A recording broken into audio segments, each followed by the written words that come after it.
Dublin, Ireland. Yeah, it's Guinness 3 o'clock. tea, mate. It's 3 o'clock in the morning here. Yeah. Thank you. Good to be here. Well, my understanding and the experience I had, I'm driving motorcycles 34 years, and I've had a couple of serious accidents. Not to the point where it was life, but in 2015, on the 27th of June, I had a motorcycle accident. Myself and a friend of mine were out, and he hadn't been out in a while. And lo and behold, we were going through a few twisty roads, and he lost the front of his bike, literally clipped me and sent me head on into a car coming the opposite way. I was doing it was a combined speed of in and around 100 miles an hour, you know. I hit the car so hard that it literally launched me up the road, maybe 100, 150 meters. And I literally thought, okay, this is serious. I just remember lying in the ditch, and I couldn't breathe because I was after breaking my your chest bone. I can't even remember. Yeah, I was after breaking my sternum, and I was lying there, and I was literally after getting sick on my visor of just pure blood. It hit me in the eyes and all. I was blinded by it. But for that moment, I was lying there, and lo and behold, I could actually feel the life. It was like someone pulled the plug, and I just started to feel the life drain. Literally, that it was like I was starting to just leave. And I have two girls, and they would have been at the time 7 and 8. And just at the moment where I was like, oh no, this is exactly what it's like to die, the two of them just appeared right beside me. And I literally just looked at them, and I was like, the mother, to me, the mother is just a bit wild and stuff. And I just looked at the two of them, and I made a decision there and then, I'm staying here. And I literally, the ambulance guy pulled up, and he looked directly at me when I just made the decision, I'm staying here. And I tried to control my breathing because my right foot was at the coming off, my left hand was off, my back was broke in 5 places, my chest was broke, and I had blood coming out of my mouth. And to me, I was like, I was in the center of a horror movie. And I literally I made the decision, I'm staying, and that's it. So the ambulance guy pulls up, there was 2 of them, and one looked at the other fella and just said, he's bollocks. In other words, he ain't making it, you know? So that was another part of the psychology I had to take on. I'm staying. I was trying to breathe. I'm staying. So they literally, into the ambulance, and I stayed conscious. They brought me to a local hospital, and I'd made the decision, I'm staying, and they brought me into the hospital, and I could see them all looking from one corner to the other and kind of going, and this nurse comes over and touched me on the shoulder, and she went, and I looked at her and I went, what? And she went, and she looked at the other one and said, I told you he's alive. So I knew already I was in a place of unexpectancy with these people kind of going, this fella's in bits.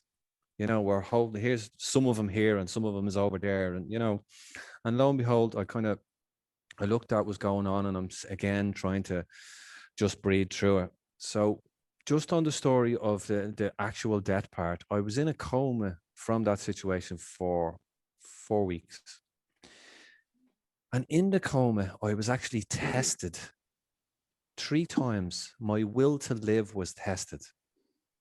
And it was something personal to me. I remember this was the reality that was presented to me at the time. I was lying on the gurney. This isn't the reality everyone else seeing. I was just lying on a gurney to everyone else. But to me, I was lying on a gurney, and my higher self, which was myself standing beside me, was talking to me. And my higher self looked at me, and I'm looking at it and kind of going, and he just said, are you just going to lie? Are you just going to lie here and die, or are you going to fight? And I'm like, I'm fighting. I'm going to fight. And, you know, I knew I was in a fight for life. And you need to fight.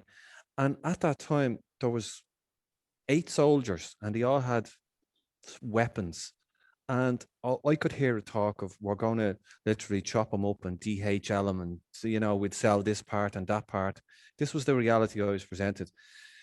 And it was like, you need to fight this. And it was soldiers at the time. The moment I went, my higher self was saying, you have to fight, screaming in my ear. And I just went, I looked down, seen all my injuries, and went, I have a right hand that still works. I'm going to fight. And I just threw myself into the fight. The moment I threw myself into the fight, it changed to another challenge. And I was chased again by something that just wanted to kill me. It felt like it went on forever. It was a month of like being chased with all sorts. But just to fast forward to one of the last challenges I had was I was chased up to the top of a mountain, and it was some kind of creature. And to me, I just call it the Grim Reaper. It had me at the top of the mountain, and when I looked over the very edge of the mountain, it was a cloud. This thing was right, it was literally coming for me, and my higher self again stood beside me and said, you have two choices here, buddy. You either stand here, you stay here and die, or jump and there's a possibility. So I looked as this thing was running from me, and I jumped. And as I jumped, I couldn't see, there was a cloud. I couldn't see what was under the cloud. I jumped from the top of the mountain, and I could feel myself free falling.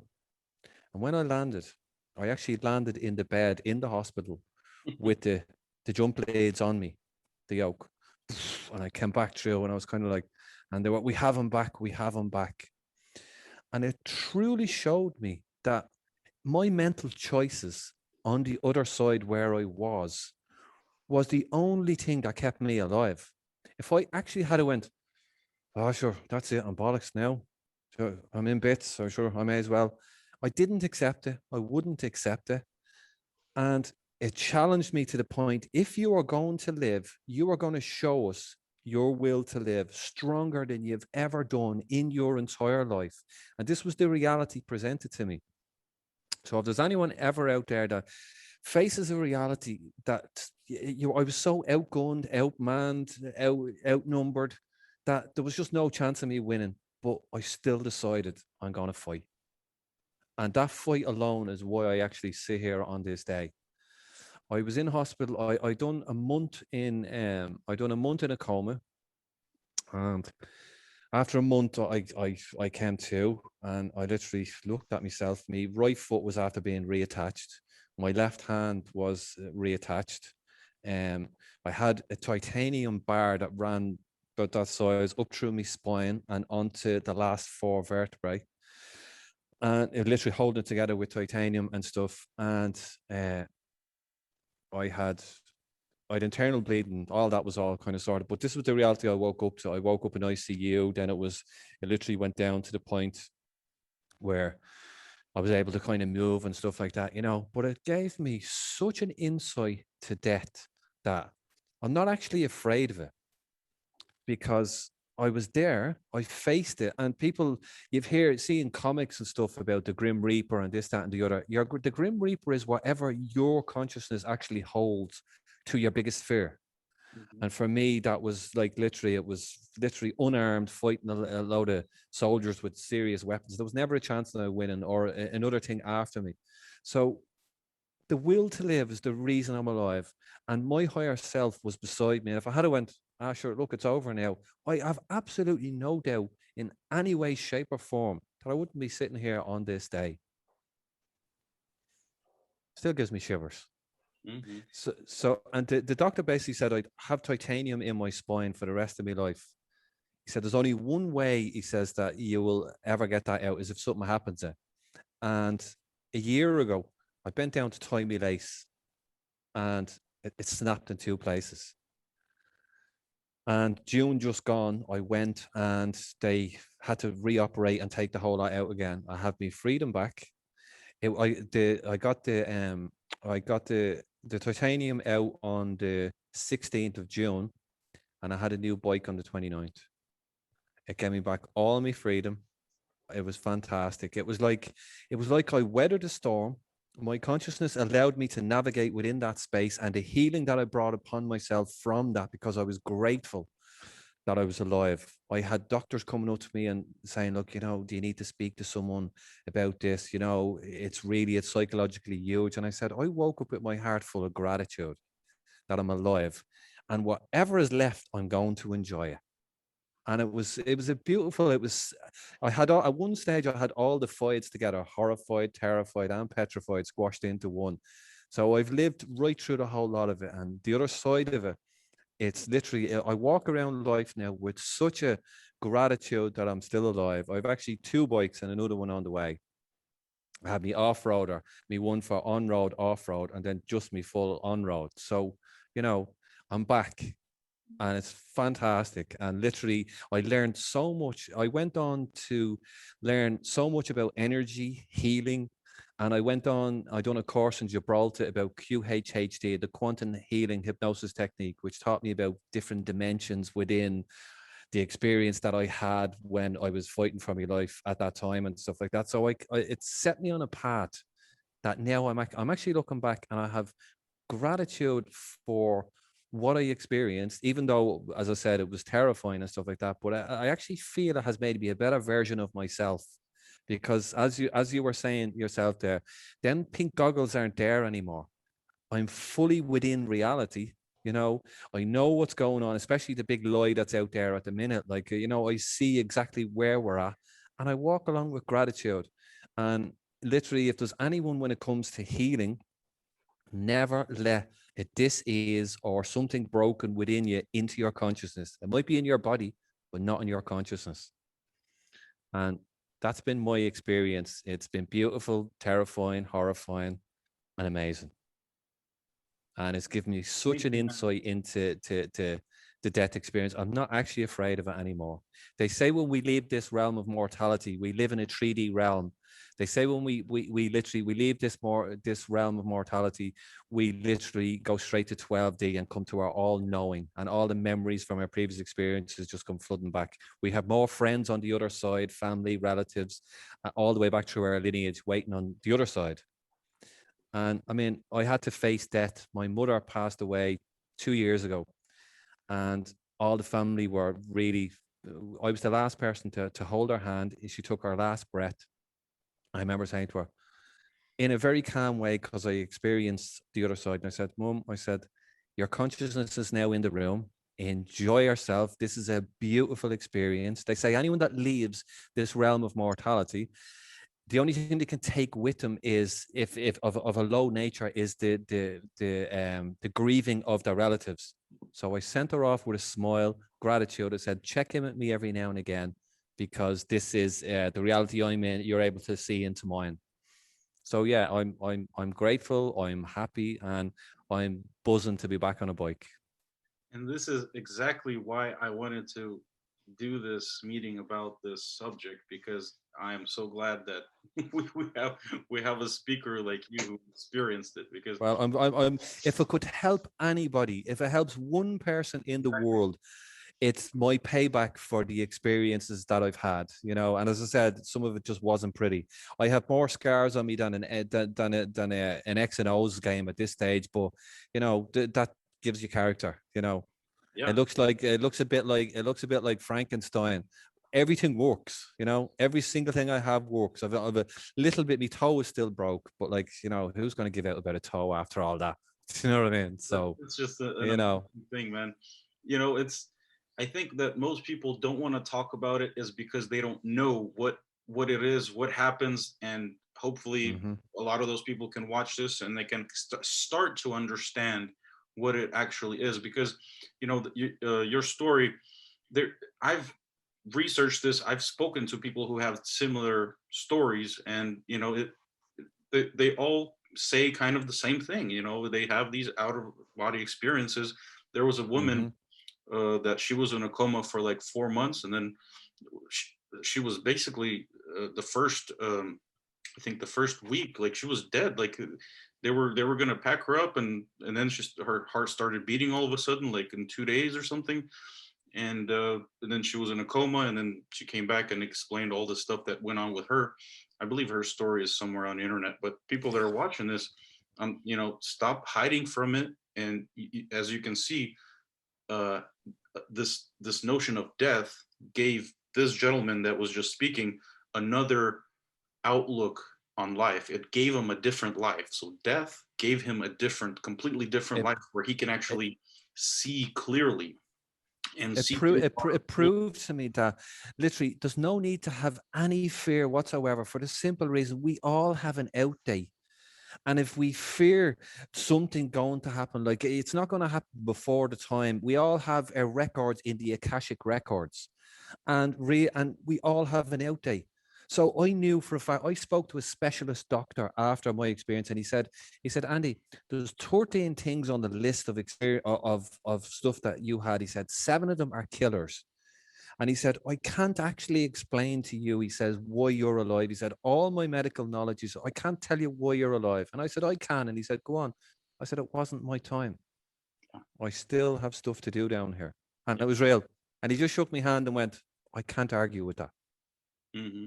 The So, tests that you spoke about, everybody that went through this, they always talk about the oh, tests. There, wow. there are tests that a person starts to pass. And And they're personal to you, yeah, because like something that frightens you mightn't frighten me. exactly. But it Yeah. gets you to the place where no matter how frightened you are, you have to make the decision. I am fighting. I don't care. If it's go and fight 10 dinosaurs over there with machine guns, do it. Because the moment you make the decision, it's like, okay, he's actually stepped in and he's willing to fight. Because the moment I threw myself at the tests, it just changed to another test. Yeah, this is why I told my helper, I said, go into Irish groups, because the Irish people, that's all they did was fight. Their whole, I mean, they fought for their freedom, and they did it very well, to where they had to, with the Queen, they had to actually make an agreement. 800 Still, years, yeah. The Queen said, still, "Hey, guys, please stop." Yeah, so Yeah, well, he said, I'm glad I had that fight within. I really am. and You that know. that has to be part of that culture. That part of Hmm. your culture uh, helped you survive because of the strong will of the Irish people. That's And the thing that was actually my reality. It was like the way I'm sitting here talking to you guys at this time. When I was experiencing that, it was the identical reality. There was no, oh yeah, this is what happens when you die. This is what happens when you're in a coma. It was none of that. It was reality there and then, and you had to make decisions on the spot. yeah, And I know for a fact, if I'd lay there, my higher self was beside me. We all have an oversoul, which is the one that sees all our lifetime. That one was beside me, going, come on, you're gonna fight. And I was like, okay, buddy, well, let's do this. And it literally, the moment I decided, bang, and it just kept changing. So they just kept testing me till the point I got to the mountain. And when I jumped, bang, my eyes open in the bed. And I was like, I still didn't realize I was in the reality that I wanted to be in. But it took me a while. I figured it out. and I think this is what our predecessor were trying to tell us before something that serious happened, that happened to you. Before it happens, it's good to remember about death. And I Oh, yeah. Well, thank you for listening. thank you very much. I'm going to start with what I prepared. It's kind of a little puzzle that is going to come together.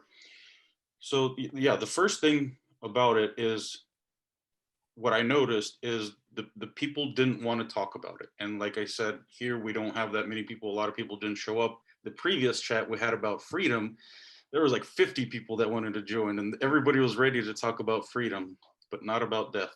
So that's the first thing that's kind of, grabs your attention, that people are not willing to even talk about it. They don't want to think about it. They just want to close their eyes on this subject. Now, it's the racer mentality. it's the what? Racer mentality. So what do I know about death? So from my 7 years of driving and riding around the world and doing research, I've noticed that whole countries praise, like it's like their religion.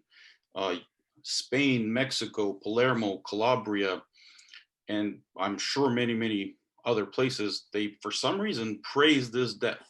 When I was in Munich, you walk into any temple, any old church there, the skull and crossbones in gold, you see skeletons, and you see the words on top of the church written Mara, which means in the European mysticism that means death. And so it's a church or a temple that's built to praise death for whatever reason. It is strange.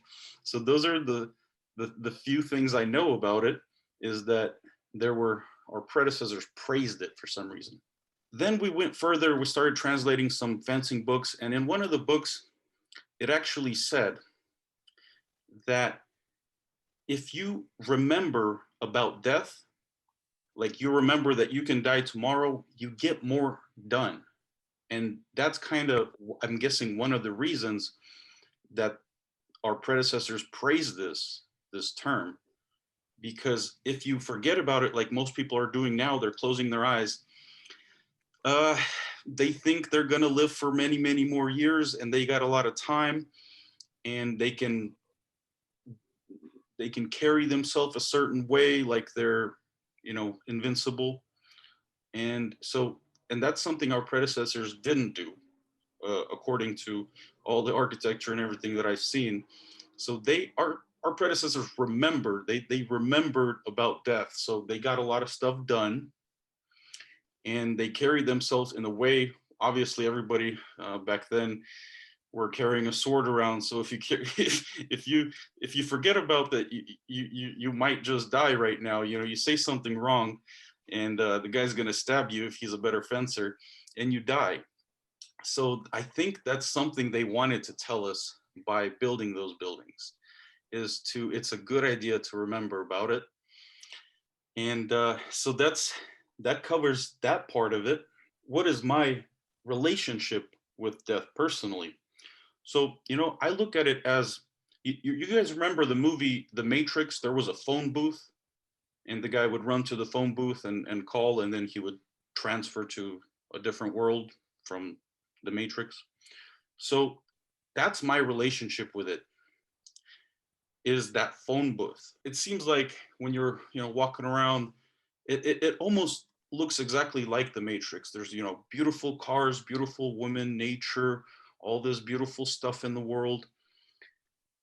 But if you don't go to that telephone booth, don't pick up that phone, if you don't remember about death, and you don't transfer into the real reality where everything is bad, the food is horrible. In reality, that's, in America, the food is plastic, because I can compare. I've been around, I can compare. And it's becoming like that in Europe, in Russia, because it's just spreading. The plastic food is spreading. So when you pick up that telephone, like you do in the Matrix, to transfer to the real world, and the real world shows you that, hey, the food is plastic, everything is actually pretty dang bad, even though you see the beautiful stuff. And when you transfer into the real world and you understand how things really are, you become kind of more careful, you become more aware of things, and you make different choices than what you would have if you were wearing those, pink glasses, if you didn't pick up that phone to transfer to the other world. So that's my relationship. Good analogy. That's my relationship with it, is I look at death as that phone booth.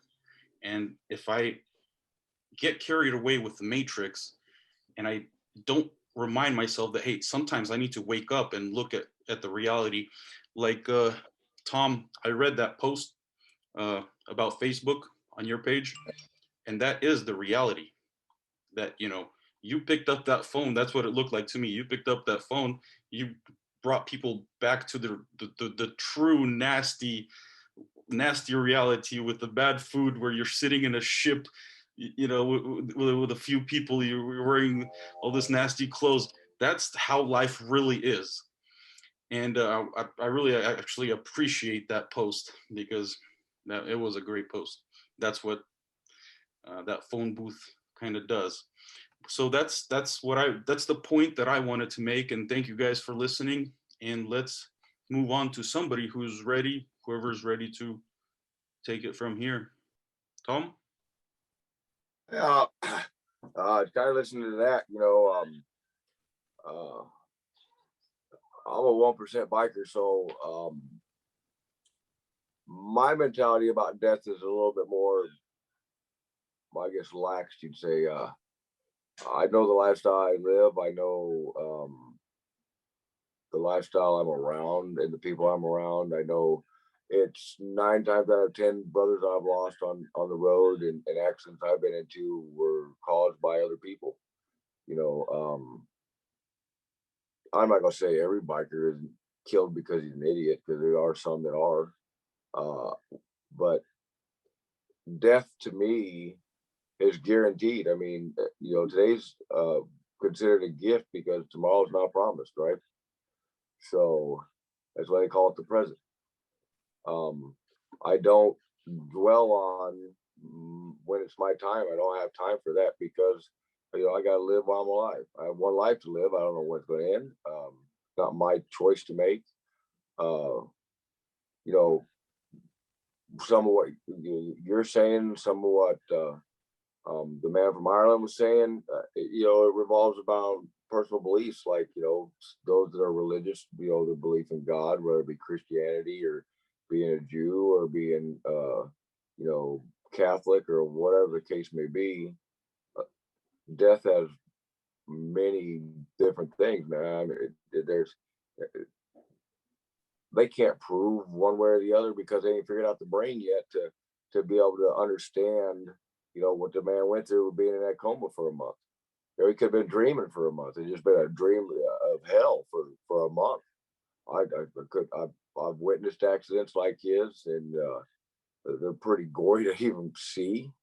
I myself, I can't stand to see the motorcycle crashes and stuff people post all the time, or you know, videos that are out there about it. I don't care to witness death with all the years I served in the military. Seen enough of that. I don't really look towards death as nothing more than, you know, my belief in Christianity of, you know, I'm supposed to go meet my maker. So knowing that, I live my life the way I want to, unrestricted, with death holding me down from living my life. Now I'm not going out there as an adrenaline crazed junkie, you know, trying to defy it. I mean, I'm not willing to see just how far I can push the limits. I just got to drive in St. Louis all the time and just, you know, hope you can make it home, you know, and make it to work day to day. The lifestyle in which I live is a very rewarding lifestyle at times. It's also can be a very violent lifestyle at times. Of course, you know, getting out of bed could kill you. You know, going to work, your workplace accidents are very high on the list of people being killed in the United States every year. Drinking and driving, you know, taking safety in the workplace and safety at home and safety in your life as a just a cliche, you know, could kill you. You pay attention to things you do. We don't get to make that choice. Just like the man from Ireland said, we don't get to make that choice. Death is happened so often for me personally, for being in a motorcycle club as long as I've been, family as well, that, you know, kind of numb to it. It used to really affect me deeply, and it just became so common that it's the fact of life. Death is the final goodbye and final notice. Who knows what happens on the other side? Nobody can prove that one way or the other. However, what we can prove is what we do today will affect tomorrow. You can't live under the aspect of what could happen, what if this, what if that. You know, if we all lived our life that way, you know, we'd be all theory people, right? We'd be writing books like a lot of scientists started out with, well, here's a theory of this, here's a theory of that. Well, you get it up to this guy so you can figure it out. You know, there are a lot of things in this lifestyle that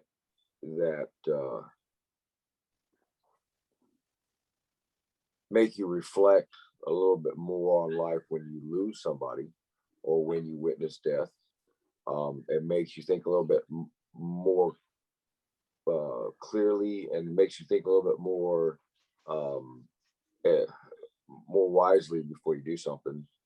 Um, you learn from others' mistakes. You try not to repeat them. And you know, I think I think for motorcyclists, like the man Wayne there said, you know, it's the race car syndrome, man. We don't, well, bikers don't want to talk about death because we're more likely to die on a motorcycle or in a motorcycle accident because we're so unprotected. You know, I wear a full face helmet, I wear my leathers, I wear my all that stuff like that. Of course, it's winter, you know, here, but in the summertime, I wear blue jeans and t-shirt, and you know, I don't wear a whole lot of leather. I never did for a long time until I moved back to the Midwest. Um, so we take risks, not thinking about the risks. But how many times have we lost guys that were fellow riders of ours or fellow brothers of ours, doing the same things we do every single day, and reflect on that and have to see their families go what they go through. And we all say, "Oh, well, that guy died too young." Man, it would be just amazing to see what he could have done to live a full life.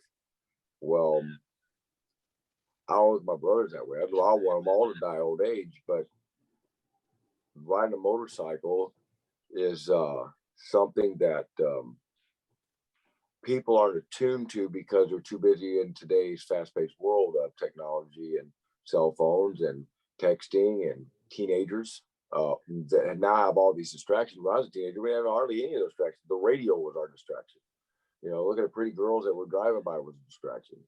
Um, Today, there's so much for the individual to do in a vehicle that the test here in the United States is like they take their eyes off the road to look at their phone for like a minimum of like 5 seconds, and they've already gone like I forget, it's like a quarter of a mile or something without even looking at the road. Mm-hmm. Here they every May across the United States, I believe it is. It's motorcycle awareness. It's put on by the highway departments in each state and federal. It was pushed pretty hard by the MRFs and stuff to try to prevent some of those deaths. And it's a good thing that they're trying to make awareness because, you know, us bikers, people forget that we're still human beings and we still have lives to live, but we die young, some of us. Mm-hmm. I buried a lot of really, really good men, and I watched their kids suffer, and I watched their wives suffer, and we as clubbers, we try to do the best we can for them.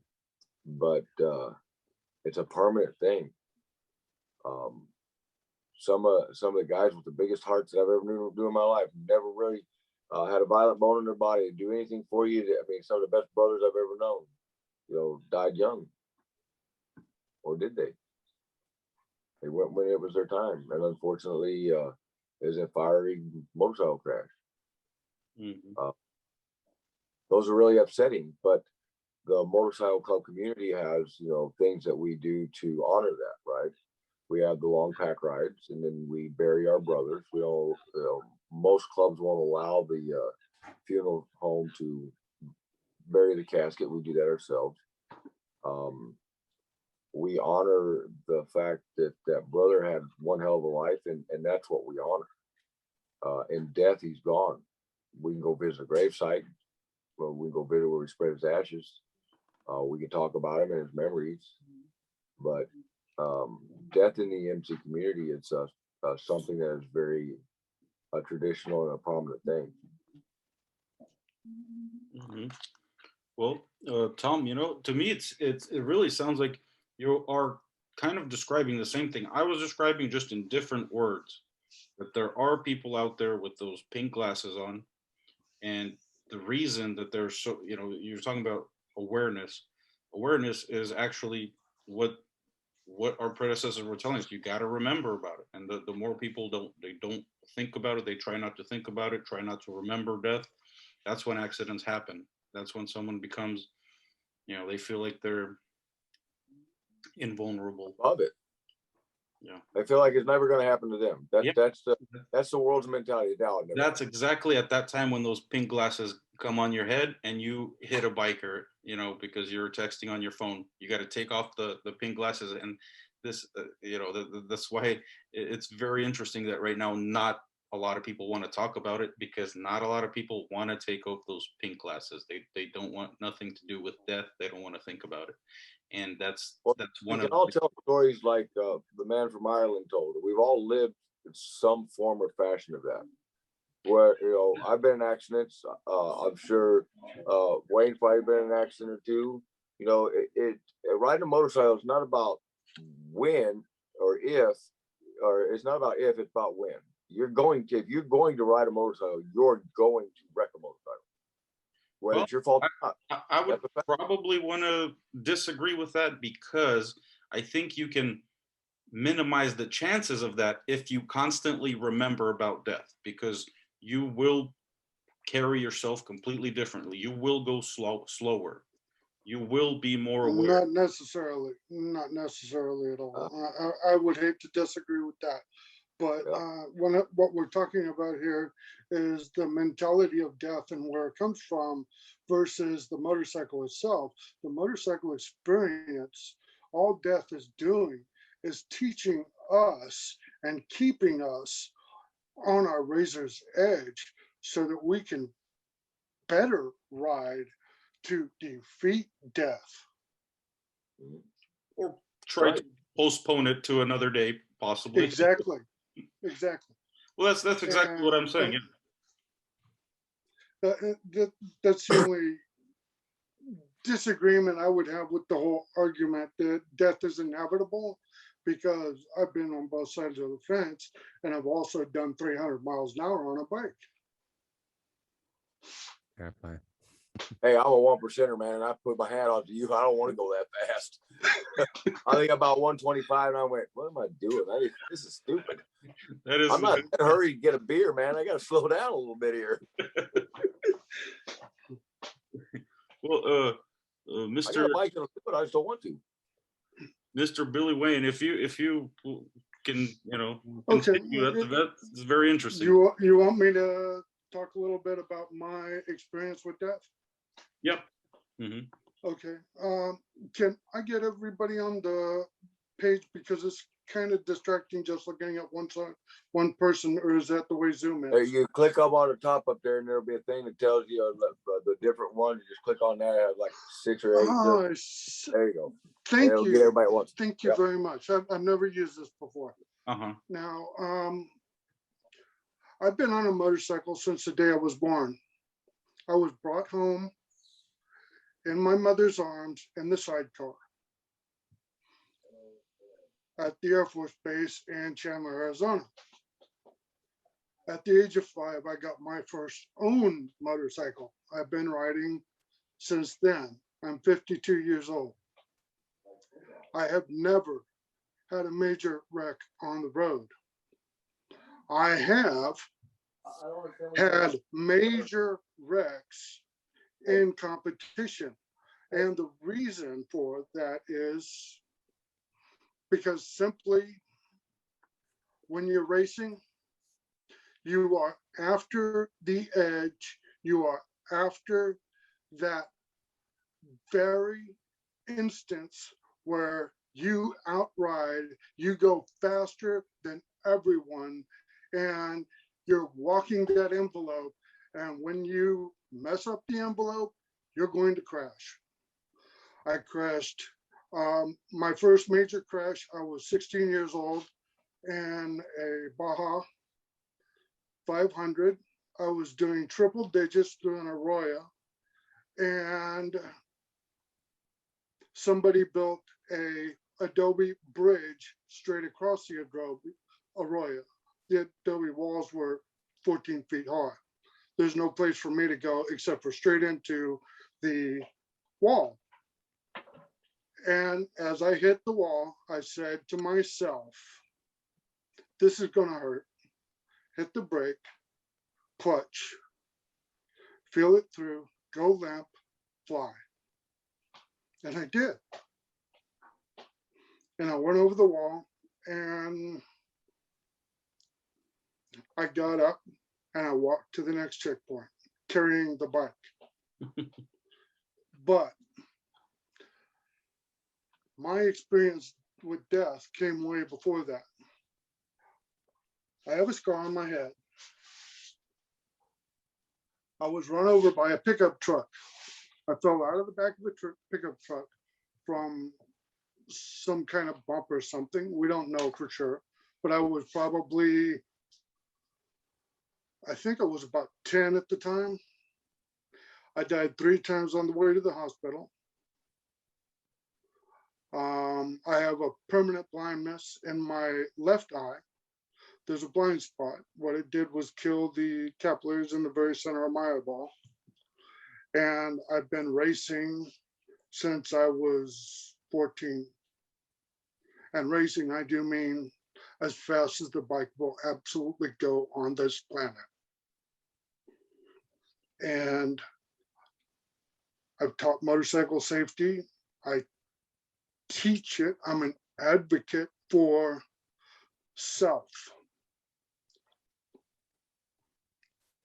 I take responsibility for my ride. I take responsibility for my mistake. I take responsibility for my crash because by God, I'm on a motorcycle. I can outmaneuver any individual on the road as long as I see them.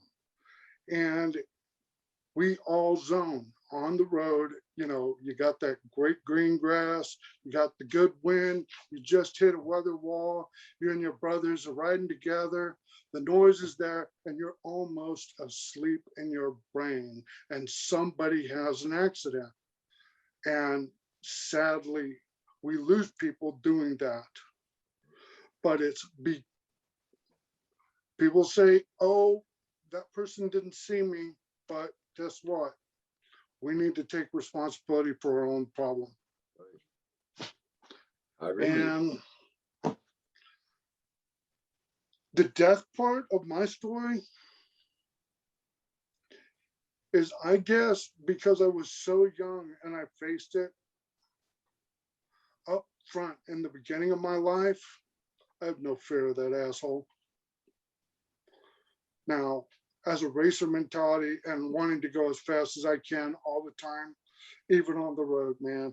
You know, I'm 50 plus years old and my old 340,000 mile motorcycle goes 142 miles an hour, and I do it all the time in the city of Dallas. And that's a little bit stupid.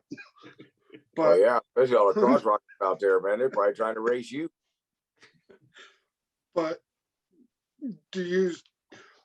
I think that death is that checkmate at the end of the road.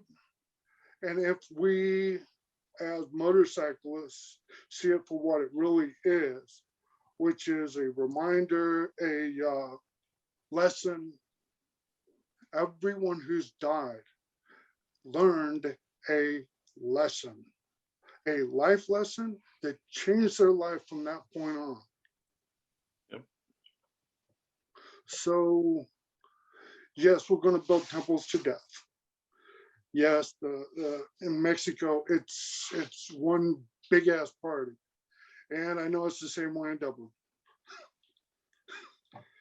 And you know, all around the world, we celebrate it in our own way. Americans, because we are such a melting pot, we don't see it nationally, but you can see it locally. But the only time we see it nationally is right now with the COVID stuff. They put it on the news every day, you know, how many died in your county, how many died in your city, and then how many died in the United States. It's the first time I've seen that since back in the 80s when the Cold War was a big thing. You know, the interesting part about the COVID stuff, I've spoken to a lot of instructors, motorcycle instructors in the past few weeks. They're saying that people are understanding, hey, I can die from being in a supermarket. I'm going to go get a motorcycle and I'm going to at least have some fun in my life. So those people that were always trying to kind of shelter themselves, and the media started showing them this death and started kind of showing to them that, you know, basically trying to open their eyes on life differently. And it's, you know, tell you the truth, it's kind of working out for a lot of people because they're expanding their horizons, they're getting motorcycles, and they're enjoying life more because they were presented this death. You know, the pink glasses came off and they understood that they can die from anything really, so why not have some fun? That was Well, maybe we already have it. It's just the constant reminder that changes the attitude. The other thing that maybe driving motorcycle sales is simply the format in which we live. I am in control of my vehicle with no distractions. I am by myself on my vehicle. I don't pack anybody. My wife wanted to ride motorcycles and wanted to go on trips with me. The first thing I did was put her on her own motorcycle so she had control of herself. Yeah. But that's me. I grew up and understanding and a legacy to a 1% club. I did not want to go that route because at the time you had to be an AMA member and race professionally. You could not be associated with a 1%. Even though my father, full colors, I didn't do that. But I guess death to me gave me that little bit of extra, where I know that if I keep and learn and ride and stay the course, that when my time comes, it'll be glorious. Because I've already met him once. What's he going to do? Right. I'm so glad that this wasn't one of those big Zoom meetings, because it's, I think we have just the right people to talk about it, and I'm so glad you guys made it. Thank you very much for this. And something I want the viewers to take from this is, you heard everybody say basically the same thing. Your relationship with death defies your relationship in life. You know, if you ignore it, you're going to have a certain type of life. If you understand it, if you honor it, you're going to have a different understanding of life, and it's probably going to be much better, much more efficient, and so forth and so on. And everybody was saying kind of the same things in different words. That's something that I personally saw. And again, thank you guys very much for being on this Zoom meeting. And I'll post it on my page. I'll send everyone the links who wants to rewatch it or share it with their friends and people that need to know this. You know, and you're free to do so. Again, thank you guys. Thank you very much. Thank you. It's nice to meet you all. Y'all take care.